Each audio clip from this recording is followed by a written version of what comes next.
Putus asa. Baihu segera menghilang bersama tetua Baozi di semak hutan belantara. Keduanya mengikuti arah petunjuk yang diberikan oleh Li Tong. Ditambah dengan kemampuan Baihu, tidak akan sulit bagi mereka untuk mencari jejak seseorang di hutan seperti ini. Bagi Baozi sendiri ini adalah pengalaman pertamanya memasuki Gunung Hua. Selain terkenal angker, Gunung Hua juga merupakan tempat yang tidak bisa disentuh oleh sembarang orang. Gunung Hua sendiri memiliki penguasa yang legendaris. Oleh karena itu Baozi pada mulanya sedikit kecewa dengan ulah kedua muridnya. Menyinggung seorang penguasa Gunung Hua bukanlah sesuatu hal yang bisa dimaafkan. Baozi dan Baihu tiba pada sebuah tempat yang diceritakan oleh Li Tong. Sekitar wilayah tersebut terdapat kerusakan dari bekas pertarungan. Selain itu tetua Baozi juga menyaksikan kumpulan mayat serigala perak yang sudah diambil inti bisnya. Jika tidak keliru, maka ini adalah perbuatan Li Yuan dan Li Tong, terlihat dari pola sayatan yang tidak begitu rapi. Namun tetua Baozi semakin salut dengan kemampuan kedua muridnya. Membunuh bis tingkat keempat sebanyak ini adalah prestasi yang sangat luar biasa, apalagi ranah kedua muridnya masih berada pada tingkat dasar atau setara dengan pendekar bumi. Saat ini, tiba-tiba Baihu mengeram dengan keras. Baozi juga dapat merasakan kehadiran bis yang sangat kuat yang berada di atas kemampuannya. Tanpa menunggu lama, ia dan Baihu segera meninggalkan tempat tersebut dengan ekspresi yang buruk. Tidak lama mereka pergi, seekor bis harimau emas tiba. Bis tersebut mengendus bau kedatangan makhluk sejenisnya di tempat tersebut. Gurur. Bis harimau emas bersuara dengan keras, menandakan wilayahnya tidak boleh dimasuki oleh hewan lainnya. Baihu merupakan harimau putih, sayang kekuatannya masih berada di bawah harimau emas. Sebagai sesama hewan buas tentu instingnya takkan berani mendekat. Sementara Baozi masih berada pada ranah pendekar suci tingkat menengah, ia tidak berani mengambil resiko untuk menyinggung kekuatan penguasa Gunung Hua. Ia dan Baihu segera kembali menuju ke gua di mana Li Tong berada. Guru, apakah ada titik terang keberadaan Li Yuan? Tanya Li Tong dengan khawatir. Saat ini kita hanya berharap Li Yuan beruntung, ucap Baozi dengan nada pasrah. Apakah selain serigala perak, kalian mendapati bis lainnya? Tanya gurunya. Betul guru, kami menghadapi seekor harimau emas. Kekuatannya sangat luar biasa, aku dibiarkan lari oleh Li Yuan. Sementara dirinya mengalihkan perhatian bis tersebut, ungkap Li Tong dengan ekspresi serius. Beruntung kamu masih selamat. Sesuatu yang hampir mustahil untuk kultivator seperti kalian bisa selamat, kata Baozi.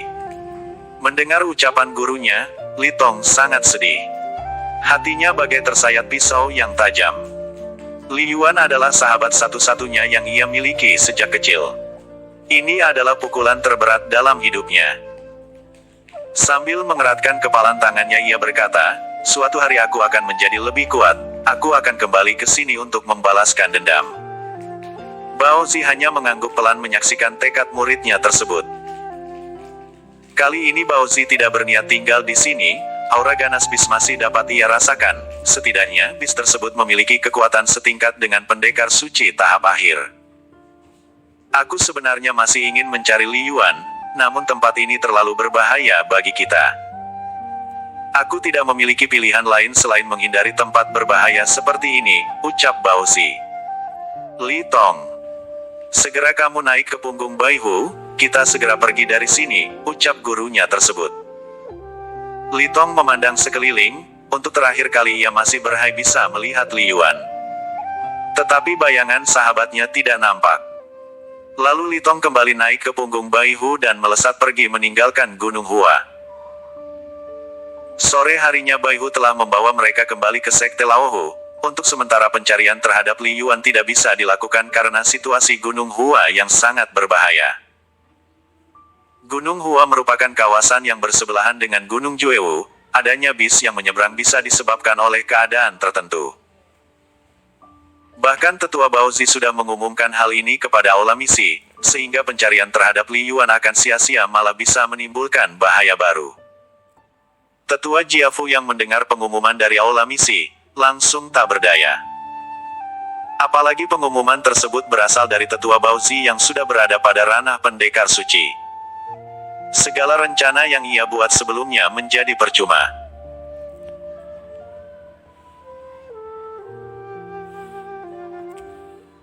Di sisi lainnya Jia Hian masih terlalu larut dalam pikirannya. Perasaannya yang mulai tumbuh untuk Li Yuan harus diuji dengan kehilangan dirinya. Hiner, ayah tahu tentang perasaanmu pada Li Yuan. Percayalah, jika kalian memang ditakdirkan berjodoh, maka takkan ada yang bisa menghalanginya, ucap Jiafu memberi semangat kepada putrinya. 1. Iya ayah, aku takkan melakukan kesalahan kedua kalinya, jawab Jia Hian yang kini telah berubah. Ini baru putri ayah, ucap Jiafu sambil mengusap lembut kepala putrinya. Ia masih merasakan kesedihan putrinya. Kita tidak pernah tahu rahasia langit, Li Yuan adalah anak yang baik. Ayah percaya langit akan menjaganya, ujar Jiafu kembali memberikan semangat kepada putrinya. Jia Hian hanya mengangguk pelan, ia tidak mengingkari ucapan ayahnya. Bahkan Jia Hian selalu teringat dengan ketegasan dan kemurnian hati Li Yuan. Di paviliun Baozi, Fan Lao dan dua orang saudaranya ikut merasakan duka yang dialami Li Tong. Selama beberapa bulan di Sekte Laohu, mereka semua seperti saudara saling berbagi suka dan duka. Mereka tidak menyangka kehadiran Li Yuan hanya sekejap saja, namun pada dasarnya mereka semua berharap Li Yuan dapat selamat dari serangan bis di Gunung Hua. Hari berikutnya Li Tong pergi ke perpustakaan Sekte Laohu, tekadnya untuk menjadi kuat telah mendarah daging. Li Tong menghampiri setiap rak buku, ia mencari buku untuk meningkatkan keterampilan bela dirinya. Setelah ia menukarkan inti bis dengan poin kontribusi, ia menyisihkan sebagian besar untuk Li Yuan.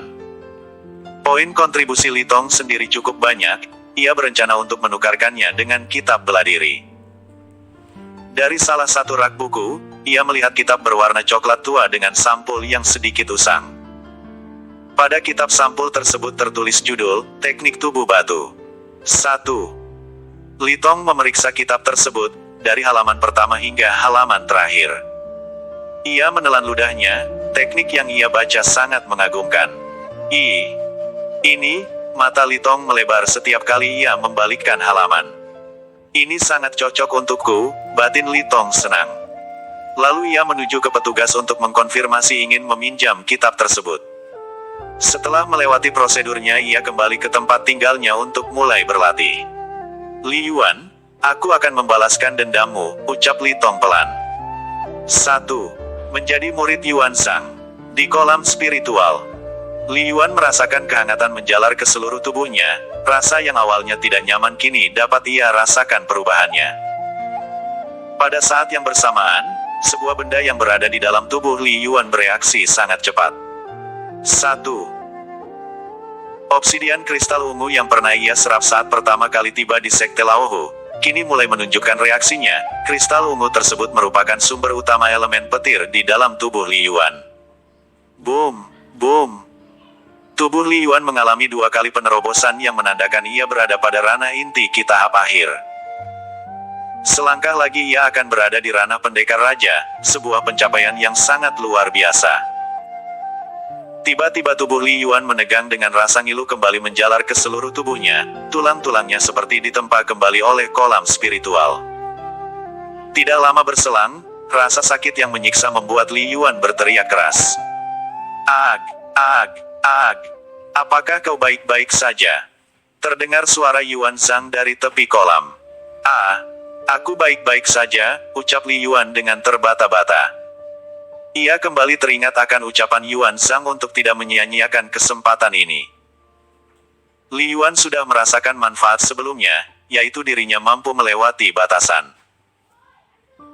Baiklah, jika kau sudah tidak kuat segeralah keluar dari kolam, ucap Yuan Zhang sambil meletakkan beberapa buah untuk dimakan oleh Li Yuan. Li Yuan tidak menjawab, ia kini tengah berkonsentrasi melawan rasa sakit yang tidak terkira. Bayangan ayah dan ibunya kembali terbersit di dalam pikirannya. Ia juga mengingat janjinya untuk melindungi adiknya yaitu Li Peiyu. Pada satu titik, ia menarik napas dengan mata terpejam. Ia mengalirkan esensi alam dan merubahnya menjadi ki murni di dalam tubuhnya. Perlahan-lahan tercipta sebuah perpaduan yin dan yang, di mana ia menyerap energi langit dan bumi dengan tubuhnya sebagai porosnya. Energi besar tersebut terserap dengan ganas oleh kristal ungu di dalam tubuhnya, kemudian ditembakkan kembali menuju tulang hingga ke sumsum tulang. Rasa sakit perlahan berubah menjadi kehangatan dan kenyamanan. Luka-luka di tubuhnya kini telah sembuh dan tidak meninggalkan bekas. Bahkan kulit Li Yuan seperti terlahir kembali, putih mulus seperti giok. Namun jika saja Li Yuan mengetahui, saat ini suhu kolam spiritual telah meningkat berkali lipat seiring waktu. Uap yang keluar dari perut bumi, merembes keluar melalui kolam spiritual tersebut. Jika saja itu manusia biasa maka tubuh dan tulangnya akan hancur akibat panasnya suhu di kolam spiritual. Menyaksikan Li Yuan yang sedang berendam, membuat lelaki tua itu tercengang. Ekspresi wajah Yuan Zhang sangat terkejut, kolam spiritual yang semakin lama semakin panas tersebut tidak berpengaruh pada tubuh Li Yuan. Sebagai seorang kultivator yang sudah malang melintang, ia tentu dapat merasakan keanehan yang terjadi. Umumnya seorang kultivator biasa hanya mampu bertahan menyerap esensi kolam spiritual hanya berkisar antara 1 hingga 2 jam saja. Namun Li Yuan hampir setengah hari ia berendam, bahkan kini sedang berkultivasi dengan nyamannya. Mata batin Yuan Zhang menelisik tubuh Li Yuan, ia mengeluarkan kemampuannya untuk memindai tubuh Li Yuan. Dari hasil pemindaian tersebut, membuat Yuan Zhang semakin terkejut. Di dalam tubuh Li Yuan terdapat tubuh tipe Kaisar Langit, sosok legenda yang kelak memimpin alam langit. Setelah aku meninggalkan urusan duniawi, kenapa langit mengirimkan aku seorang anak seperti ini? Apakah ini balasan dari penolakanku yang menentang takdir? Batin Yuan Zhang bergumam. Dengan pandangan tidak percaya, Yuan Zhang menatap lekat ke arah Li Yuan. Yuan Zhang adalah pendekar terkuat yang hidup ribuan tahun yang lalu, bakatnya yang luar biasa pernah tercatat sebagai penggetar alam langit. Dirinya digadang-gadang menjadi Kaisar Langit pada era itu, namun ia memilih mengasingkan diri dari kehidupan. Ia ingin hidup sederhana dan jujur serta selaras dengan alam. Ia mengabaikan kehidupan duniawi, hingga ia memilih menetap di Gunung Hua tanpa ada yang tahu identitas dirinya yang sebenarnya. Pada era itu setelah Yuan Zhang menghilang, alam langit berada pada fase kekacauan akibat kekosongan pemimpin. Perebutan kekuasaan menimbulkan ketidakseimbangan alam, sehingga tiba seorang yang telah ditunjuk untuk menstabilkan kondisi tersebut. Masa itu telah berlalu ribuan tahun yang lalu, kini di usia tuanya sebagai seorang kultivator abadi Yuan Zhang seolah dipermainkan takdir. Mungkin ini adalah cara langit untuk menebus kesalahannya di masa lalu, gumamnya dalam hati sambil mengelus janggut putihnya yang panjang. Hari sudah sore, mata Li Yuan mulai terbuka, kultivasinya sudah cukup. Ia merasakan tubuhnya lebih ringan dan kekuatannya lebih besar dari sebelumnya. Li Yuan bangkit dan beranjak dari kolam spiritual, di sampingnya ada beberapa buah yang telah disiapkan oleh Yuan Zhang sebelumnya. Setelah mengenakan pakaian, Li Yuan segera menyantap buah-buahan tersebut yang bentuknya mirip apel tetapi berwarna ungu. Tanpa menunda rasa lapar setelah berendam, ia dengan lahap memakan buah-buahan tersebut. Awalnya berasa agak pahit dan teksturnya agak keras. Li Yuan tetap memakannya karena menurutnya buah-buahan ini pasti dari jenis yang langka. Tiba-tiba Li Yuan didatangi oleh Yuan Zhang, gerakan Yuan Zhang tidak dapat dideteksi oleh Li Yuan. Bahkan dengan jarak dekat sekalipun Li Yuan tidak dapat merasakan kekuatan Yuan Zhang. Li Yuan, mulai sekarang kamu sebaiknya memanggilku guru, ucap Yuan Zhang secara terbuka. Li Yuan terkejut dengan ucapan yang baru saja ia dengar, bahkan ia sempat ragu apakah pendengarannya keliru. Aku sudah memiliki guru di Sekte Laohu, ucap Li Yuan sedikit bimbang. Itu bukan masalah, gurumu sebelumnya akan tetap menjadi gurumu, kata Yuan Zhang sambil mengusap janggutnya. Setelah memikirkan tentang Sekte Laohu, Li Yuan tampak ragu namun meskipun ia tercatat sebagai murid sekte dirinya belum mendapatkan pengajaran yang berarti. Hanya teknik pernapasan yin dan yang dari tetua Bao Zi sebelumnya. Sebenarnya tidak masalah bagi seseorang untuk memiliki lebih dari satu guru. Seperti di sekte, kamu tentu akan mendapatkan beberapa pengetahuan dari orang yang berbeda. Secara tidak langsung mereka semua adalah gurumu, orang yang berjasa dalam memberi pemahaman kemajuan bela dirimu, ujar Yuan Sang. Li Yuan tidak menolak penjelasan yang baru saja disampaikan oleh lelaki tua di depannya, apalagi ia juga telah berjasa menyelamatkan hidupnya. Memanggilnya guru bukanlah suatu kesalahan, ini adalah keberkahan langit. Setelah berpikir cukup lama, Li Yuan berkata, murid Li Yuan bersedia guru, kemudian Li Yuan berlutut sebanyak 3 kali dengan sikap hormat. Baiklah, mulai sekarang kamu telah menjadi muridku, ucap Yuan Sang dengan tersenyum lebar. Li Yuan hanya terdiam, dalam hatinya ia juga merasakan kegembiraan. Guru, ada di level apakah guru saat ini? Tanya Li Yuan yang sama sekali tidak dapat merasakan kekuatan dari gurunya tersebut. Hahaha, aku sendiri sudah tidak mengukur kekuatanku saat ini. Dulu saat aku masih di luar kekuatanku berada pada ranah pendekar dewa, ucap Yuan Sang ringan. Hah, Li Yuan sangat terkejut. Setahuku tingkat bela diri hanya sampai pendekar suci, ucap Li Yuan. Mendengar pengakuan dari muridnya, alis Yuan Sang terangkat. Apakah dunia bela diri mengalami kemunduran seperti itu? Ucap Yuan Sang dengan nada bertanya. Yuaner, kelak kamu harus menggetarkan alam langit, jangan kecewakan aku sebagai gurumu, kata Yuan Sang dengan bangga. Baiklah, untuk malam ini kamu beristirahatlah. Besok pagi-pagi sekali kamu harus sudah mulai berlatih, kata Yuan Sang. Baik guru, ucap Li Yuan menurut dan segera berjalan memasuki gua untuk beristirahat di atas ranjang giok. Buah apel abadi. Keesokan pagi. Bagaimana kondisi tubuhmu sekarang? Tanya Yuan Sang saat melihat Li Yuan yang sudah bangun dan bersiap. Sudah jauh lebih baik guru, jawab Li Yuan. Bagus, ucap Yuan Sang sambil tersenyum. Yuan Sang lalu mengeluarkan 3 buah kitab dari dalam cincin penyimpanannya. Kitab tersebut tampak usang dan terlihat beberapa kata pada sampulnya. Sekilas Li Yuan dapat melihat kitab-kitab tersebut lebih tua dari kitab Kaisar Kematian yang ia dapatkan dari Mo Chao.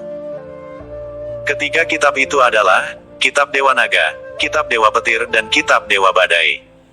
1. Terimalah ini, dan pelajarilah.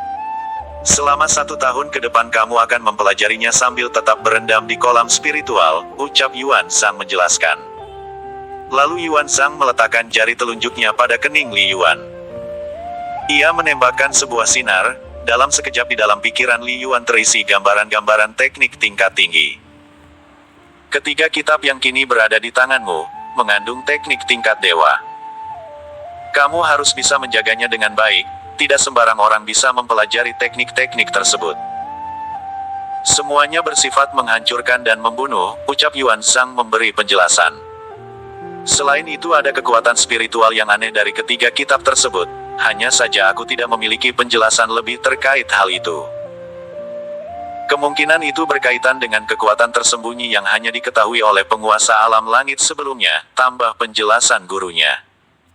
Baik guru, murid mengerti, sahut Li Yuan. Sekarang bergegaslah berendam ke kolam spiritual untuk melatih fisikmu.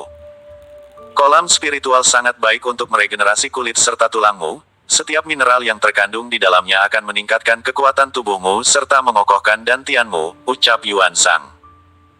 Li Yuan semakin bersemangat setelah mendengar ucapan gurunya, lalu ia segera bergegas ke kolam spiritual seperti kemarin. Di tepian kolam, ia mendapati beberapa jenis buah yang diantaranya adalah buah apel berwarna ungu seperti yang kemarin ia makan. Sambil berendam ia memakan buah apel berwarna ungu, ekspresinya sedikit tidak nyaman namun ia tetap memakannya. Melihat reaksi Li Yuan, gurunya mendekati dan berkata, buah yang kau makan adalah apel abadi, pohon tersebut tumbuh di sekitar kawah Gunung Hua. Pohon tersebut berusia ribuan tahun, berbuah hanya ketika usianya sudah mencapai 500 tahun lebih. Bagi orang biasa buah ini sangat beracun, namun bagi kultivator pembudidaya petir akan sangat bermanfaat. Aku melihat dirimu memiliki tubuh langka yang dapat menyerap esensi petir. Mungkin sudah takdir, kita dipertemukan di sini. Aku juga sebagai kultivator yang menjadikan petir sebagai sumber inti energi, ujar Yuan Zhang menjelaskan. Setelah mendengar penjelasan dari gurunya, Li Yuan menatap penuh minat buah apel ungu tersebut. Li Yuan mengambil 2 buah apel tersebut dan mengunyahnya dengan rakus. Secara perlahan ia mulai merasakan kenikmatan saat mengunyahnya. Semakin ia kunyah rasanya mulai manis pangkal lidahnya, membuat dirinya semakin bersemangat. Yuan Zhang memandang muridnya dengan tersenyum, sepertinya sudah lama sekali ia baru merasakan saat-saat seperti ini. Setelah ribuan tahun baru sekarang ia berkomunikasi lagi dengan orang lain. Guru, terima kasih atas segala kebaikanmu, ucap Li Yuan setelah menghabiskan 2 buah apel abadi. Yuan Zhang kemudian bangkit hendak pergi, namun ia berkata yang terakhir kali, aku akan mengawasimu dari jauh, berlatihlah dengan sungguh-sungguh dan jangan mengecewakanku, ucapnya sebelum menghilang. Hari demi hari Li Yuan berlatih dengan serius, pagi-pagi sekali sebelum matahari bersinar ia sudah berlari mengitari puncak Gunung Hua. Suhu dingin tidak menjadikannya malas untuk bergerak, ia terus membakar semangatnya dengan tekad yang membara. Setelahnya ia berendam di kolam spiritual selama 6 jam, lalu melanjutkan dengan berlatih teknik yang sudah ia dapatkan dari gurunya. Salah satu teknik yang ia pelajari adalah tentang teknik kultivasi. Dalam kitab Dewa Naga yang diberikan oleh gurunya, Li Yuan mendapatkan pemahaman baru. Jika sebelumnya ia mengetahui batas kultivasi seseorang hanya berada di ranah pendekar suci, tetapi setelah mempelajari kitab tersebut ada tingkatan selanjutnya yaitu tingkat dewa dan tingkat penguasa. Bahkan pada tingkat dewa masih terbagi menjadi 3 bagian yakni Dewa Bumi, Dewa Langit dan Kaisar Dewa. Dari kitab tersebut juga Li Yuan juga mendapatkan teknik kultivasi aura naga.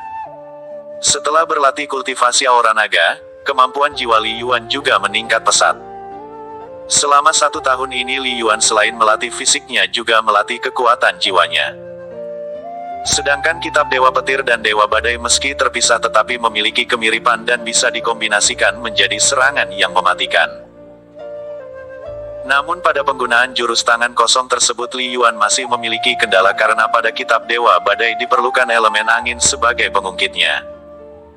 Li Yuan masih membutuhkan waktu untuk membangkitkan elemen angin di dalam tubuhnya.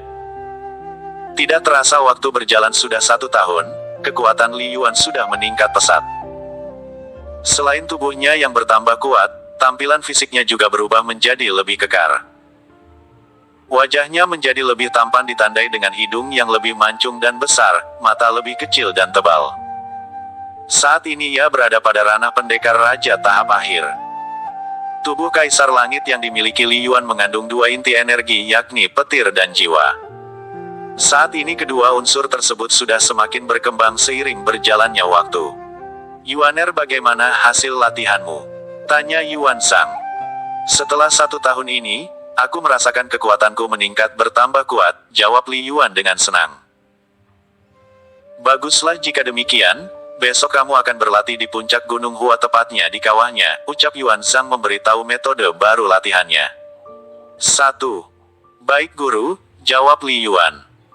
Kamu akan berkultivasi dan berlatih teknik kitab Dewa Badai.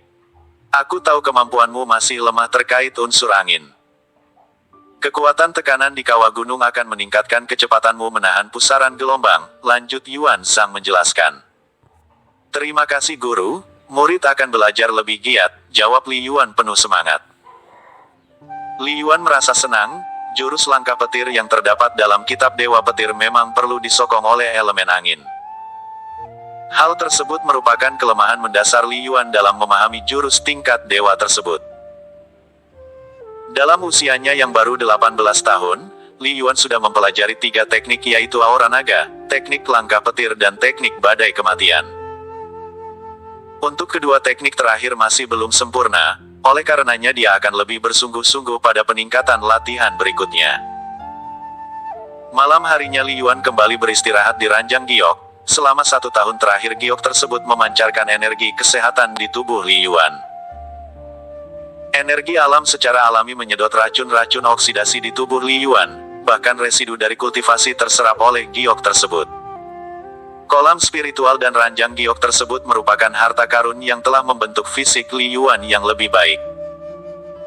Bahkan tubuh Kaisar Langit Li Yuan terpacu tumbuh lebih optimal hingga ke tingkat yang sangat mengagumkan.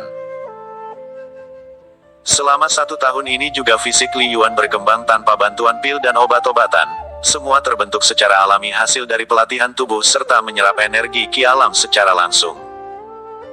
Tanpa Li Yuan sadari, sejak ia menggunakan teknik kultivasi aura naga, kekuatan daya serap dan daya tampung energi dalam dantiannya telah meluas. Kota Huanxi. Berita hilangnya Li Yuan saat menjalankan misi di Gunung Hua telah sampai ke klan Li, bahkan berita ini menjadi bahan gunjingan di antara klan Li yang berada di bawah pimpinan Patriark Li Chuan. Patriark, sungguh malang nasib Li Dan. Putranya telah tewas di dimangsa hewan buas Gunung Hua, ucap Li Chang seorang tetua klan Li. Haha, seperti kodok ingin memakan daging angsa. Li Dan hanyalah bermimpi untuk memiliki putra yang hebat, ucap Patriark klan Li, Li Chuan. Hahaha, terdengar tawa dari banyak orang yang kini berada di aula klan Li. Sehebat apapun Li Dan, dia tidak akan memiliki penerus. Percuma saja segala upayanya selama ini, ucap salah seorang tetua di klan Li. Iya betul, hanya Li Ming yang pantas disebut penerus klan Li di masa yang akan datang, ucap anggota keluarga Li lainnya. 1. Dalam 1 tahun terakhir, berita tentang hilangnya Li Yuan telah sampai ke telinga keluarganya. Ibunya Li Yuan yang bernama Su Zuhui sangat terpukul mendengar berita ini, begitu pula Li Piyu adik Li Yuan. Mereka adalah 2 orang wanita yang sangat berarti dalam hidup Li Yuan. Li Dan sang ayah, mulanya merasa sedih dan sangat terpukul atas berita hilangnya Li Yuan. Ia menyadari jika Gunung Hua adalah tempat terlarang bagi para kultivator selama ratusan tahun. Apalagi saat mendengar jika putranya dimangsa oleh bis spiritual yang setingkat dengan pendekar suci, membuat Li Dan seperti kehilangan semangat hidup. Walau bagaimanapun berita seperti itu bukanlah suatu hal yang diinginkan oleh setiap orang tua. Dalam situasi kesedihan yang berlarut, tetua Mo Chao datang menjelaskan kepada kedua orang tua Li Yuan. Meski harus sedikit membuka rahasianya, ia tidak peduli. Tuan besar dan nyonya tidak usah khawatir, kata Mo Chao, lalu ia melanjutkan. Aku merasakan bahwa tuan muda dalam keadaan baik-baik saja. Awalnya aku memang merasakan aura kehidupannya melemah. Tapi semua itu sudah berlalu, bahkan aku merasakan bahwa tuan muda sedang meningkatkan kekuatannya. Benarkah apa yang tetua katakan? Tanya Li Dan ayah Li Yuan dengan gembira. Tentu saja tuan besar, jika terjadi sesuatu dengan tuan muda, akulah orang pertama yang akan merasakan dampaknya secara langsung, ujar Mo Chao dengan serius. Mulanya Mo Chao merasa terpaksa dengan ikatan jiwa yang terjadi pada dirinya, namun setelah hampir setahun mengikuti keluarga Li Yuan, ia merasakan sebuah hubungan kekeluargaan yang sangat tulus. Orang tua Li Yuan sangat baik kepada dirinya, bahkan seluruh anak buahnya diperhatikan baik makan maupun gajinya. Mereka memiliki peran yang berbeda di mata masyarakat. Dulu mereka adalah penjahat dan berkat orang tua Li Yuan mereka dapat diterima dengan baik oleh masyarakat kota Huanxi. Perlakuan ini tentu berbeda dengan apa yang mereka terima saat menjadi bagian dari organisasi gagak darah di bawah pengaturan keluarga Liu. Terima kasih atas informasinya tetua, aku percaya bahwa putraku adalah orang yang luar biasa, ucap Li Dan kembali bersemangat. Betul tuan besar, kelak tuan muda pasti kembali. Kita hanya butuh waktu saja untuk memberikan kesempatan dirinya berkembang, ucap Mo Chao. Kini mereka memiliki kediaman tersendiri berupa sebuah manor yang cukup besar di kota Huanxi. Meskipun tidak sebesar milik Patriark Li, namun kediaman Li Dan sudah setara dengan tempat tinggal keluarga kelas 2. Asosiasi sumber kehidupan yang ia pimpin telah membuat harta kekayaannya melimpah. Dukungan tetua Mo Chao dan anak buahnya telah meningkatkan kepercayaan serta kekuatan, bahkan bisnis-bisnis yang sebelumnya dikelola oleh keluarga Liu kini diambil alih oleh Li Dan. 1. Kini klan Li seperti memiliki 2 matahari kembar. Klan Li utama masih dipimpin oleh Li Chuan sebagai patriark dan keluarga Li Dan yang kini tengah menjelma menjadi keluarga besar. Di kubu Li Dan beberapa anggota keluarga Li mulai bergabung, di antaranya Li Tiansu dan Li Qing. Li Tiansu melepaskan jabatan tetua di klan Li dan memilih bersama Li Dan. Selain itu bersama Li Qing, klan Li cabang desa Bambu Kuning juga menyatakan bergabung dengan keluarga Li Dan. Pada dasarnya mereka percaya dengan kemampuan Li Dan serta gaya kepemimpinannya yang karismatik. Li Dan juga dikenal sebagai negosiator ulung dan memiliki jiwa sosial yang tinggi seperti ayahnya yang bernama Li Chen. Sudah menjadi rahasia umum di klan Li jika kematian Li Chen berkaitan dengan Li Chuan dalam memperebutkan kursi patriark.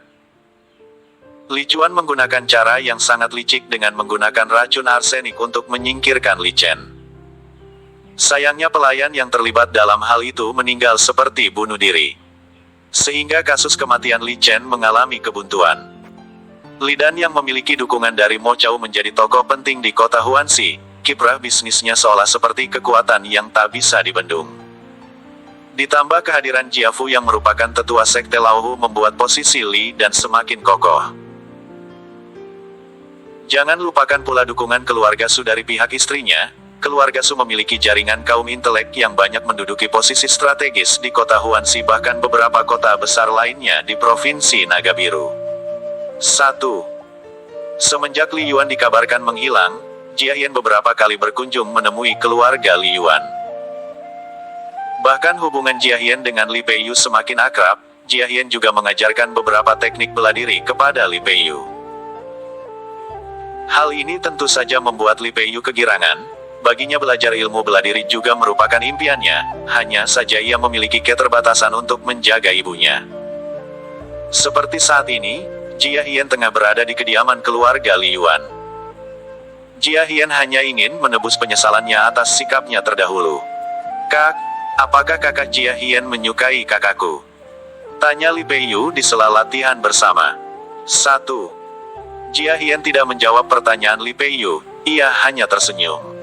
Wajahnya tampak memerah menahan malu. "Hahaha. Baiklah jika kakak tidak mengakuinya nanti aku akan bilang ke Kak Li Yuan jika kakak tidak menyukainya," ancam Li Peiyu dengan pipi yang menggembung. "Kak, kamu dasar nakal," ucap Jia Hian sambil mengejar Li Peiyu yang berlari. Sebentar. Ucap Jia Hian sedikit tidak percaya dengan yang tadi dikatakan Li Peiyu. "Ada apa Kak?" tanya Li Peiyu yang menghentikan langkahnya. "Tadi kamu bilang mau bilang ke kakakmu," tanya Jia Hian sambil mengerutkan alis. "Oh itu, tapi kakak harus bisa menjaga rahasia ini ya," sahut Li Peiyu dengan bangga. 1. "Iya, aku janji," ucap Jia Hian dengan nada serius. Menurut tetua Mo Chao, kakak masih hidup, hanya saja ia berada di tempat di mana tidak bisa diketahui oleh orang lain. "Kami hanya diminta untuk percaya," ujar Li Peiyu. "Hah." Mulut Jia Hian menganga, ia ingin percaya tetapi sulit. Namun melihat kepercayaan Li Peiyu, ia sedikit terhibur. Jia Hian sedikit yakin dan ia mulai memiliki harapan kembali.